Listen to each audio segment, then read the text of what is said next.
سمرقند و بخارا چطور شد که سمرقند و بخارا تعلق گرفت با ازبکستان؟ салом алейкум ба тамоми мардуми форсизабони аҳли дунё, алалхусус ба форсизабони тоҷикистон ва афғонистон.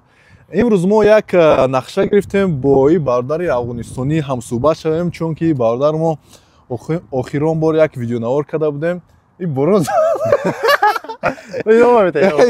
зад ку хулоса дар нақша гирифта будем, гуфта будем ки як ҳамсӯҳбат шавем, чунки бародар мо гуфт ки як десета савол дорад оиди тоҷикистон ва самарқанду бухоро.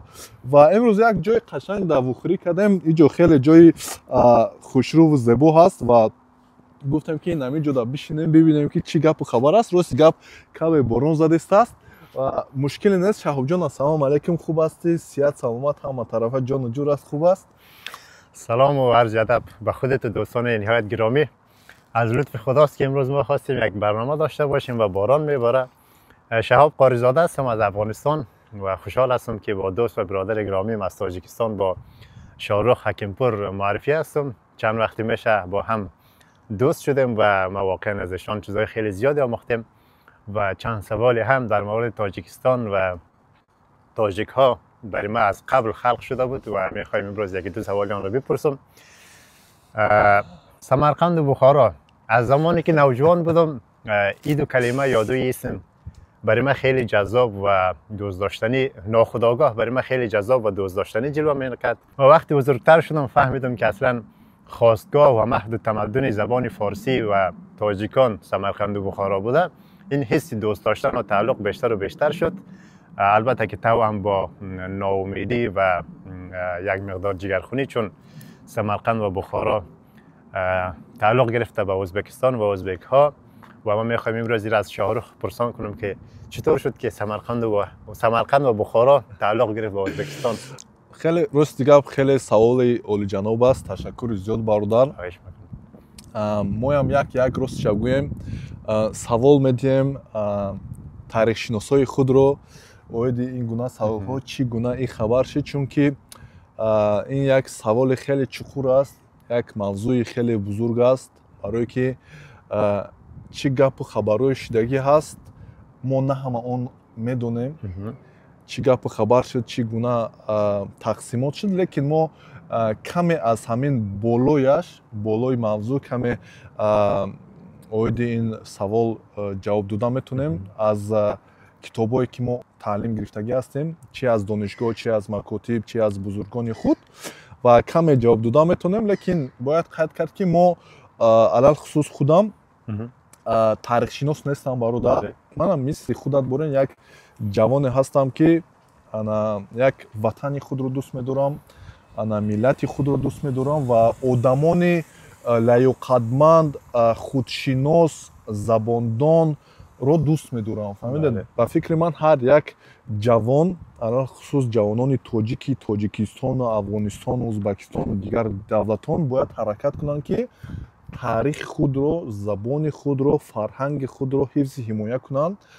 و ما هم همه گونه آدم هستیم. اویدی سمرقند بخارا برادر کوتاه کرده میگویم برای که اویدی موضوع یک موضوع بزرگ است و چگونه خودت فهمیدی باران زده است. انا چک بارانی بهار شیرین است.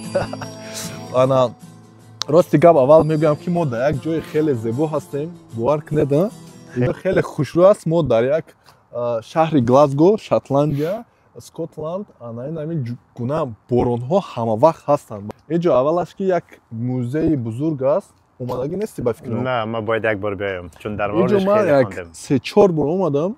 هر وقتی که اینجا من میبیام یک هر گونه برنامه‌های خوبی نو هست. در اینجا همین ماشینای قدیم از سال 1700 از 1800 تو حال چی گونه ماشینا عوض میشدن، چی گونه کار میشد، چی گونه محصولات میشد، همش هست. وسایل نقلیه تقریبا 400 سال یا 300 سال به این طرف در اینجا وجود داره. بله.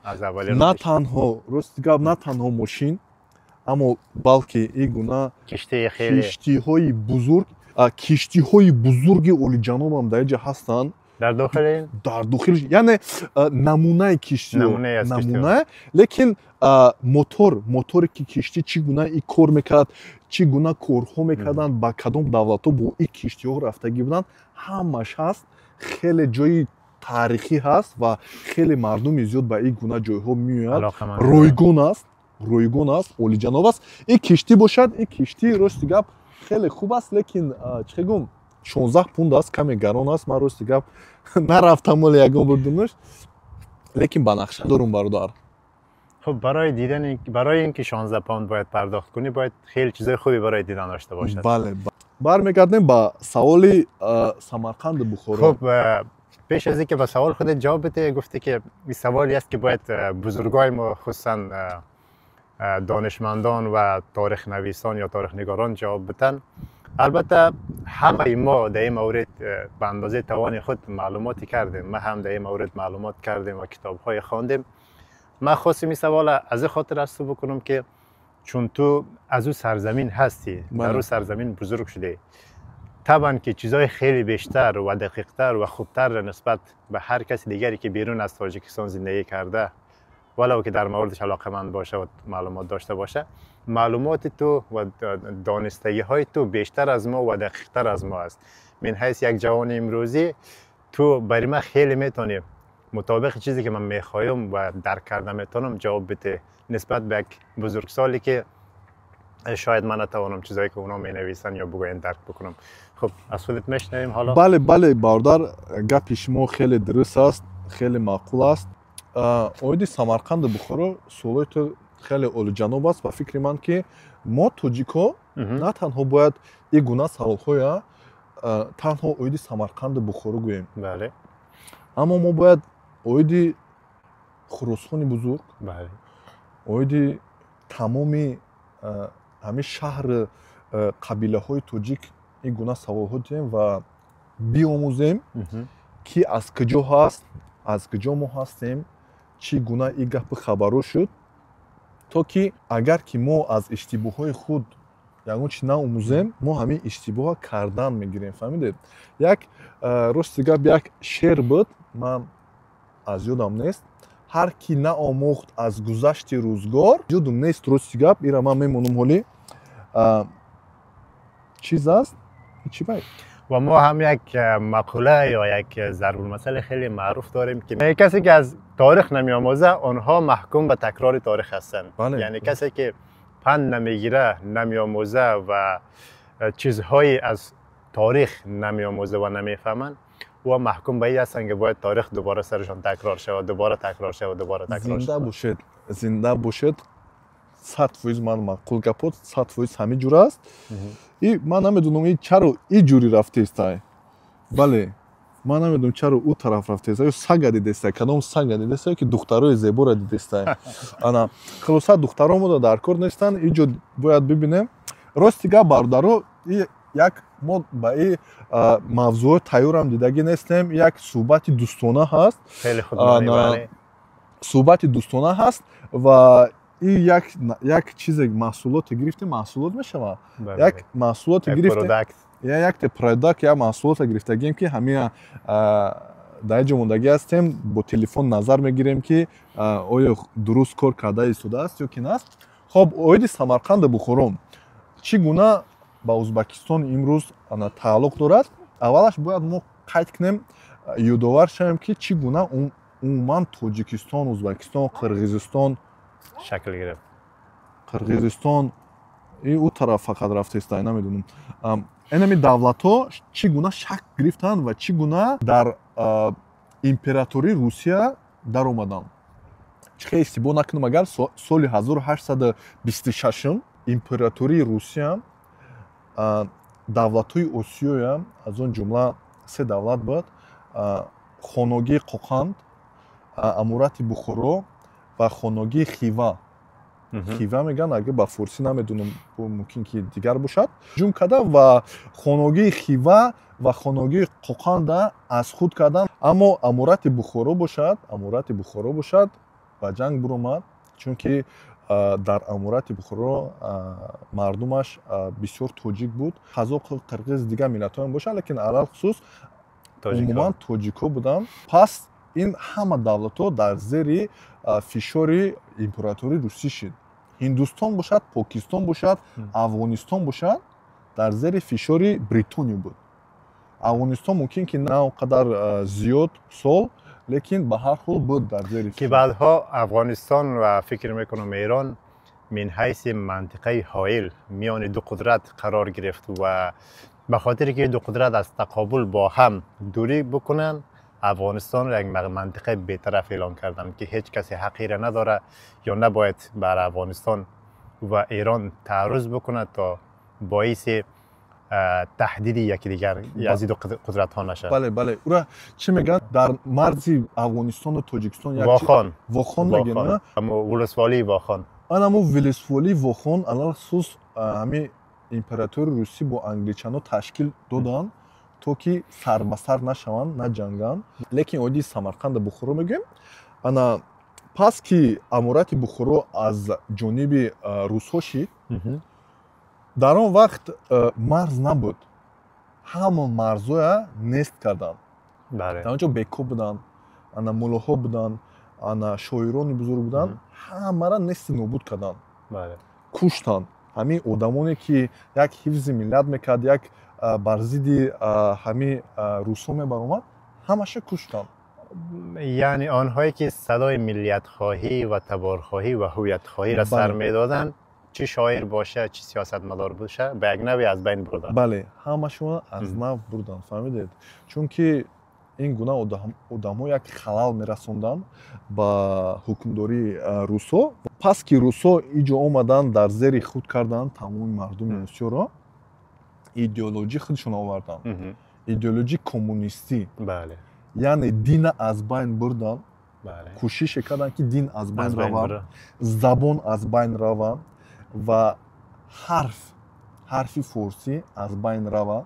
Чунки пеш аз русҳо омадан тамоми давлатҳои ки дар Осиё буд бо забони форсӣ ҳарф мезаданд ва менавиштанд. Бале, лекин ин ба Русия як душманӣ буд ва гуфтанд ки не, шумо бояд ба ҳарфи мо гузаред, шумо бояд идеологии моя фоллоу кунед ва шумо бояд дигар аз инам даст кашед, аз дини ислом даст кашед. аз сабабе ки Русия ягон чизи махфӣ нест, хеле давлати бузург аст, боқувват буд. Ягон давлати Осиё бо онҳо ҷанг карда наметонистанд. Шамшер кати мебуромаданд, рус чӣ дошт? Милтиқ дошт, пистол дошт, ҳамаро нест нобуд мекард. Дар он замон бале, ба ҳар ҳол меҷангиданд, хеле мардум меҷангиданд, лекин бо ин гуна қувва на ҳар кас метавонад сар ба сар бошад, фаҳмидед? Ана хулосаинам хел рафт. Пас соли 1924 ба як андеша омаданд ки давлат созанд. Давлате ки дар зери асари Русия бошад. Бале. аз масалан аз назари дохилӣ ихтиёри худро дошта бошанд, дар сиёсати берунӣ бояд зери асари Русия бошад. Бале. ва ба ин меган фикр кунам давлатҳои худ мухтори худ, бале, мухтори худ. Ана соли 1924 Узбекистон, ана Туркманистон, Қирғизистон ташкил ёфт. Лекин пеш аввал бояд як чӣ қайд кард ки баҳси зиёде буд. ин на танҳо як сол дошт, не, ин хеле баҳсҳои зиёде буд. яъне ин кишварҳо ҳам ки ташкил шуд, якшаба ташкил нашуд. Ба якборагӣ ташкил нашуд. ҳар кадоми ин ҳувиятҳо ва қавмҳо аммо муборизати худро доштанд барои ташкилсозӣ ва бештар манотиқро ба хотире ки манотиқи бештаре аз худ бисозанд. фикр кунам ё то ҷое ки мутолиа кардем, кӯшишҳои хеле зиёде карданд ва лоббигарони хеле зиёде дар дохили худи Русия дар сатҳи мақомоти буландпоя доштанд то масалан Ӯзбекистон манотиқи бештари худро дошта бошад. аз сабабе ки бибинед давлатҳое ки дар Осиё ҳастанд, ҳамин 4 давлатҳои дигар Ӯзбекистон, Қирғизистон, Қазоқистон, ана Туркманистон ё туркзабон ҳастанд. Туркҳоя бар Осиё мефиристонанд бар ҳамон зиндонҳо. як Анварпошо буд. Анварпошо яке аз генералҳои туркҳо аст. Туркия Усмонӣ. Бале. Лекин он хеле басавод буд. Яъне дар Осиё аз сабабе ки бисёр туркнаҷот буданд бо ҳамдигар қавитар буданд. танҳо мардуми тоҷик форсизабон буд. дар он замон ва ҳоло ҳам ҷирён дорад. Дар он замон фикр кунем як ایدئولوژی پانتورکیسم تشکیل یافته بود و کشورهای ترک زبان با هم اتحاد داشتن و در این میان فکر کنم تنها تاجیک ها بود که خود را تنها احساس کردن و اعتماد به نفس یا کانفیدنت ای را نداشتن که به تنهایی برای خود مبارزه کنند. من فکر کنم بله این ایدئولوژی از همون پیش از همون بود. بس گپ توهل هست. توهل هست. این توهل هست. بدبختی بر سر بله متاسفانه توهل هست و این همین ایدئولوژی یعنی همه باید ترک باشد، همه باید قوی باشد، لیکن ما همه ترک هستیم میگفتن. فهمیدید؟ دیگر ملت‌های نیست نابود میکردن. انا ببینید که امارات بخارا چه پیش قید کردیم، بسیاری تاجیک ها بودن، تاجیک نشین بود. سمرقند بخارا تاجیک نشین بودن. تا سال 1920 یعنی امارات بخارا زبانی دولتی رسمی زبانی تاجیکی فارسی یعنی بود و همه با فارسی و تاجیکی در حکمداری حجت نویسی همش با زبانی تاجیکی بود. لیکن نمی ایدئولوژی پانتورکیستی شما گفتید ایرا ترک ها آوردن. بله. مردمی که از چه گم ترک ها کم بیشتر از این چیزها میدونستن. فهمید؟ مردم آسیا اول پانتورکیز نبود چون که ما مسلمان بودیم، ما چی گونه کارم نمیکردیم، ما سر به سر نمیشدیم این چیزا. فهمیدید؟ پانتورکیزم چیز نمیگفتیم. خب گپ قطع کردم. مشکل نیست. برای که پانتورکیزم بیشتر درک بکنیم یا بتونیم بیشتر روش صحبت کنیم کمی قبل ترش میریم. اما یک کتاب خواندم به نام آخرین سلطان عثمانی ها که سلطان عبدالحمید دوم نام داشت. وقتی او دیگه از سلطنت برکنار میشه و آتاتورک روی صحنه میآید، ایدئای پانتورکیسم فکر میکنم نظر به اندازه اطلاعاتی که ما دارم یا معلوماتی که ما کردیم، اطلاعات که خوب نمیشه استفاده کنم، نظر به معلوماتی که ما دارم، اما ایدئای پانتورکیسم آتاتورک بنا نهاده و به اساس اونمو ایدئا هم نام ترکیه را تغییر میده به ترکیه. نام ترکیه امروزی به ازمو اساس به وجود میآید و میگه که باید ترک ها یک ملت واحد باشن و اینجا ترکیه هست. از همین خاطر با ارمنی ها فکر میکنم جنگ خیلی بزرگ در میگیره و نسل کشی اونجا اتفاق میفته و اینمی ایدئولوژی انتقال پیدا میکنه به آسیای میانه. شما خیلی درست قید کردید. چگونه من میدونم اول ارمن ها چی گفتید؟ ارمن میگین شما؟ ارمنی ها با همون ترک ها یک دوست بودن اول. بله. لیکن پس یکی ایدئولوژی اومد همین نسل شد. تا حال راست دیگه بیو قبول نمیکنن. به رسمیت شناخته نشده است. لیکن در حقیقت همین نسل شدگی هست. خلاصه این پانتورکیسی با تاجیکستان اومد و گفتن که ما هم باید همین گونه کار کنیم. مایدا تاجیکان رو ببینید یک کاری یک روزه دو روزه نه، تاجیکو رو تاجیکای سمرقند بخارا مجبورن شناسنامه‌شون ازبکی نوشتگن. مثلا شما تاجیک باشه میگن که نه شما تاجیک نیستید، شما ازبک هستید. شناسنامه همه را با تاجیک‌ها یعنی با ازبک‌ها نوشتن. چیزی که عملا در افغانستان جریان داره و میاین تاجیک‌ها، ازبک‌ها و هزاره ها را افغان مینویسن در حالی که همه شهروندان افغانستان افغان نیستن. خب از موضوع دور نشیم. مشکل نیست و زبانی کسی که با زبانی فارسی حرف میزد جزا میدادنش. این ایدئولوژی پانتورکیستی بود. ببینید که هزار سالها زبانی فارسی زبانی تمامی مردم بود، حکمداران بود. امروز آمدن گفتن که نه، از این روز پس باید هر من با زبانی ترکی حرف زند، با زبانی ازبکی حرف زند و کسی با زبانی فارسی تاجیکی حرف میزند اون باید میرود جزاش میخورد. پس مردم باید چی کرد؟ مردم نمیخواست که اون را جزا تیان غمشون تیاد. فهمیدی؟ پس قبول کردن، بسیاری قبول کردن، لیکن نه همه. و این همی گونه در یک روز، در یک شب روز زیاده از چند صد هزار ممکن اشتباه نکنم تاجیک‌ها در حجت نوشتن که اینها ازبک هستند. ازبک نوشتن و ба ин ҳуҷҷатҳоя бар маркази Русия пешниҳод карданд, ки ин заминҳо заминҳои узбакнишин аст ва ин заминҳо бояд ба мо тааллуқ шавад. Яъне Самарқанду Бухоро ва дигар ҷойҳо ба мо тааллуқ шавад. Ва бибинед, ки Тоҷикистон то куҷое карда буданд, ки Тоҷикистон аввал набуд. Тоҷикистони вуҷуд надошт. Мухтор буд. Мухтор дар даруни Узбекистон. яке аз гуфта меша, ки масалан яке аз вилоятҳои бузурги Ӯзбекистон ба шакли худмухтор. Бале, чӣ гуна Қароқалпиқистон ҳаст дар Ӯзбекистон ҳозир, онам мухтор буд. Мухтори Қароқалпиқистон буд, мухтори Тоҷикистон буд. Вақте ки замина тақсим мекунанд, қазоқову туркманову тоҷико набуданд, ӯзбекову туркманову қирғизон тоҷикоро даъват намекунанд. мегӯянд, ки тоҷико нестанд дар инҷо. Умуман оиди тоҷик ҳарфе намезананд. Тоҷик вуҷуд надорад, фаҳмидед? Пас бибинед, ки инам як мумкин, ки иштибоҳи тоҷико ҳаст, барое ки тоҷик мардум як мардуми соддафеъл будагӣ, фаҳмидед? Мо то ҳол мо мегӯем, мо мусалмон ҳастем, мо бародар ҳастем, ҳеҷ гапе надорад. ҳамин гуна мо аз забон хулоса дар ҳамун давлату даст кашидем, аз заминҳомо даст кашидем, фаҳмидед?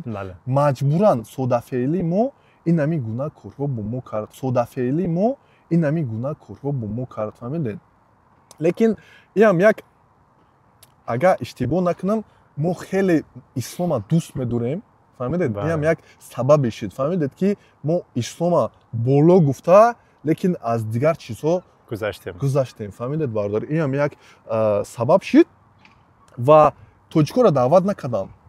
Бибинед, шумо оиди қазоқ гуфтед, қазоқ ки ҳамин оиди заминҳо тақсимот даъват мекунанд, ягон миллат оиди тоҷико ҳарф намезанад. И туркҳо, туркзабонҳо мегӯянд, ки дар Осиё тоҷик нест, ба ҳамун русҳо, барое ки русҳо ҳукмдорӣ буданд, Ленину Сталин. Пас шурӯъ шуд, пас тоҷико каме бедор шуданд. Нусратулло Мақсум, Шириншоҳ Шотемур, Садриддин Айнӣ ва дигар тоҷикони бузург, қаҳрамонони Тоҷикистон овоз аз сар карданд. Биромаданд, гуфтанд, ки не мо ҳастем, хеле бо ҷанг, бо гапҳои пасту баланд, фаҳмедед, бо дигар миллатҳо, бо русҳо коре карданд, ки номи тоҷик як овозаш баланд шавад. Ва соли 1929 аз мухторияти Ӯзбекистон Тоҷикистон баромад. Хориҷ меша, бале. Замини инҷам як мавзӯи хеле бузург аст. Тоҷикистон ба аввал гуфтанд, ки тоҷико гуфтанд, ки Самарқанду Бухоро бояд аз тоҷико шавад. Инҷо як вилояти Сурхандариё ҳаст. Сурхандариё як вилояти бузург ҳаст, Самарқанд ҳаст. Аввал як чанд рӯз, мумкин як ҳафта бошад, дар зери давлати Тоҷикистон буд, лекин пас бо гирифтанша, фаҳмидед? Ӯзбакҳо Самарқанда гирем гуфта, аввал Тошканд чиз буд, маркази Ӯзбекистон буд. Тошканда гирифта ба марказа ба Самарқанд гузаронданд. Пас аз Самарқанд ба Тошканд бо баргаронданд, фаҳмидед? То ки Самарқанд аз Ӯзбекистон шавад. Дар он ҷо як марде буд, бо исмаш дар ёдам нест, мемонам инҷо исмашро. Инаму ҳаракате кард, ки тамоми ҳамин заминҳо, ҳамин Пантуркистон ҳаракате карданд, ки ба ӯзбакҳо дарояд. Ва чиз ба мо расид, ҳамон расид. Мо хеле дер бедор шидем.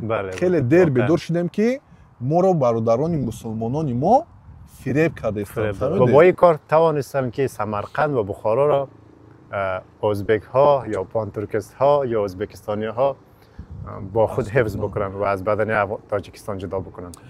Бале, афсус, хоб ҳамин гап коро шид. Мо шукр мекунем, ки ҳамеам дорем. Дер ояду шер ояд мегӯям. Дуруст ояд. Ҳамеам, ки шукр ба Шириншоҳ Шутемур, ба дигар бузургон, Нусратулло Мақсум ва дигар бузургоне, ки ҳамин короя як хестана, як овоз доданд, фаҳмидед? Бибинед, имрӯзам бошад бисёр фарҳанги моро, таърихи моро, бузургони моро аз худ мекунанд. Бисёри тоҷикое ҳастанд, ки мегӯянд, мушкиле нест, мо мусалмон ҳастем. Дар замин як қатра, як метр замин аст ҷои мо.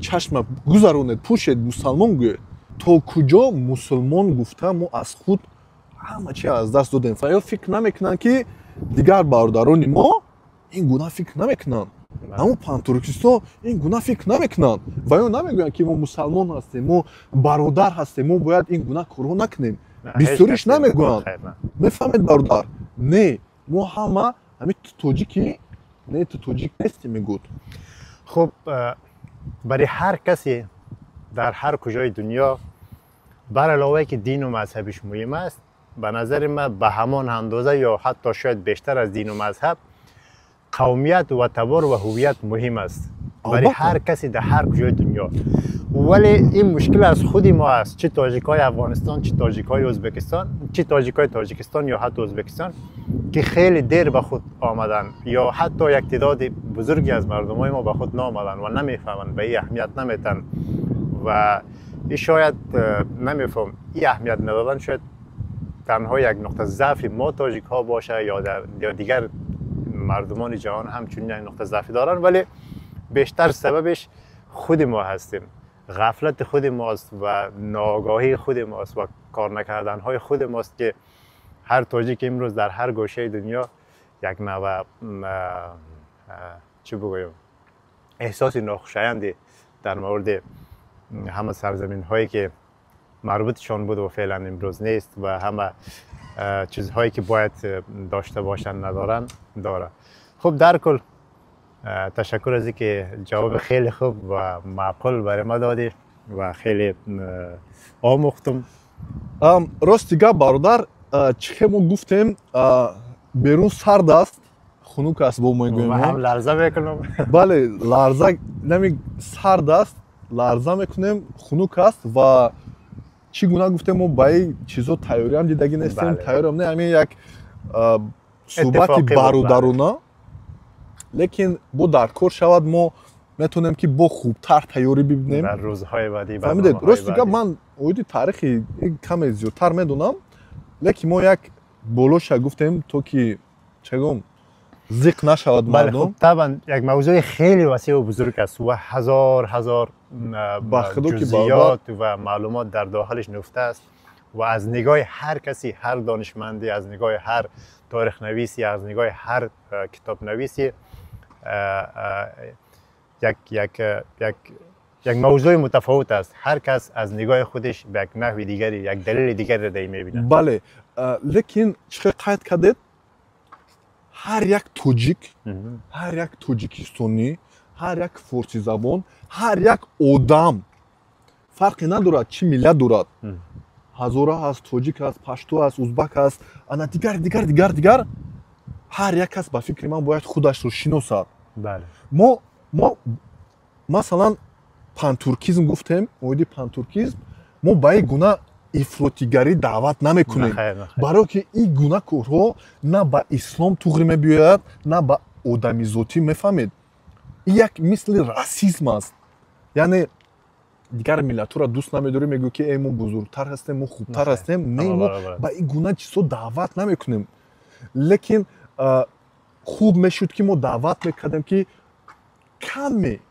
каме оиди таърихи худ фарҳанги худ ана мо ҳарф мезадем ва мо медонистем вақте бузургҳои мо шоъарои мо мегӯяд ки бани одам аъзои якдигаранд боз ману ту чӣ ҳақ дорем мо чутор метавонем ба худ бузургбинӣ фикр бикунем ва ин ки каси дигаре бад бигӯем фақат як миқдор ба маълумоте буд ки ман аз ту шунидуму шояд ту аз ман шунидӣ ва ҳадафи хоси пушти ин набуд бале 100% инами як чанд вақт пеш ҷаноби олӣ президенти ҷумҳурии тоҷикистон баромад карда буд дар наврӯз буд ҷашни кадом ҷашн буд ха мо иам чиам медонем лекин ами дар ҳақиқатан аввал забонатонро мегиранд мегӯянд ба забони худ ҳарф назанед шумо ба забони мо ҳарф занед пас мегӯянд мебахшед пас мегӯянд шумо тоҷик нестед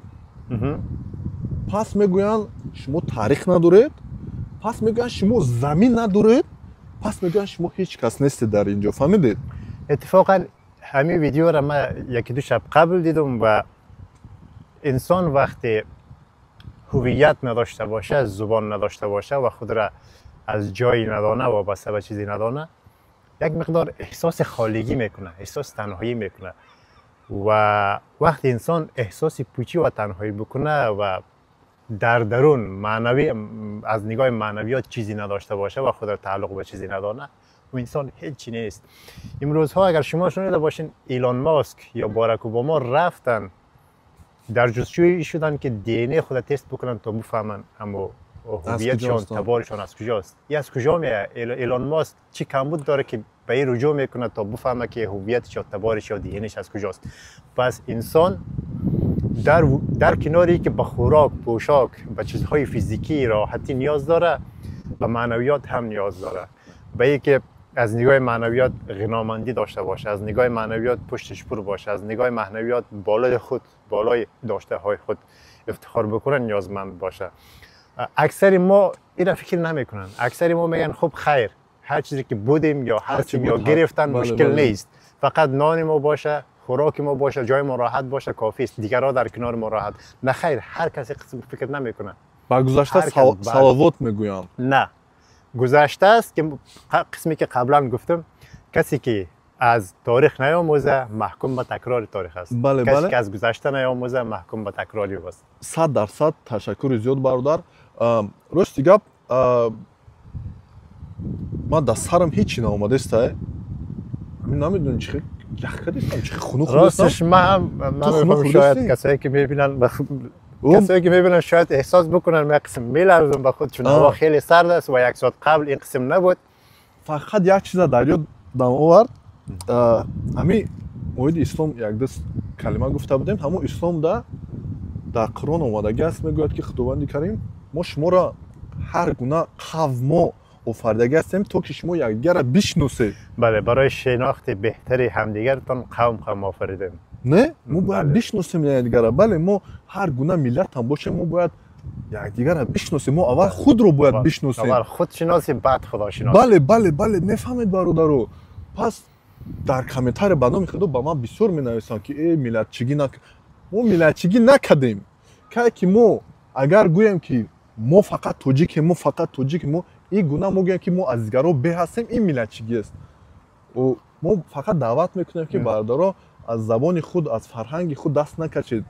فهمیدید؟ این خود را بشناسیم کافی است. با خدا که ببینید که ما در یک جای قرار داریم حوزه که همش از سبب همین است. بله.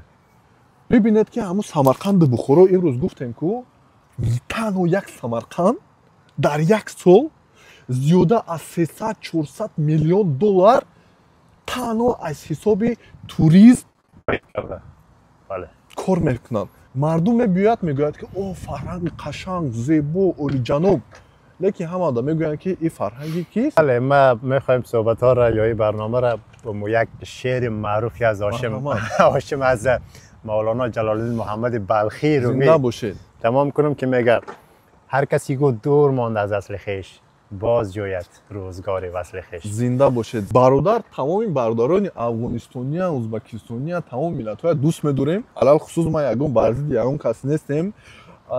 این همین گونه برنامه‌ها رو دیگه یک میکنیم. هم ممکن کمی تیاری هم بینیم. بله، فکر خوبتر میشه برای که کمی خوبتر هست. همین بود. با فکرم بود دیگه چیزی هم در کار نیست. خیر ان شاء الله برنامه بعدی موضوعات. من سوال زیاد دارم از خودت. ما هم سوال زیاد داریم. ما هم سوال زیاد داریم. کم میخوایم اوید تاجیکان افغانستان، پشتون افغانستان، هزاران افغانستان، دیگر ملت‌ها کم فهمیم برای که ابا چه جهان بینی است. چند قوم میدونی، چند زبان میدونی، همه خوب است. بله. باور کنید چه اطلاعات و معلومات یک انسان در هر موردی بیشتر باشه، او انسان یک امتیاز بالاتر از دیگران داره. همین بود. تشکر زیاد. کسی که ما را تماشا کرده باشه تا آخر در کامنت نویسید شما ما را تماشا کردید یا که نکردید. انا زنده بود افغانستان، زنده بود تاجیکستان، زنده بود خراسان، زنده بود همه مردمان دنیا و تشکر از حوصله‌مندیتان دوستان نهایت گرامی. واقعا اگر تا آخر تماشا کردین و تحمل کردین ما را، واقعا لطف کردین، مهربانی کردین. تشکر. ان شاء الله تا برنامه بعدی. خداحافظ. بله، اینجا یک چیز نشون میدم. اینا چه میکنم؟ اینجا در تلفن нишон метиҳад ки ман навор гирифтаистам. Барои бардорон касе ки мехоҳад агар ки суол кунад ки чаро ин қадар телефон тамошо кардӣ,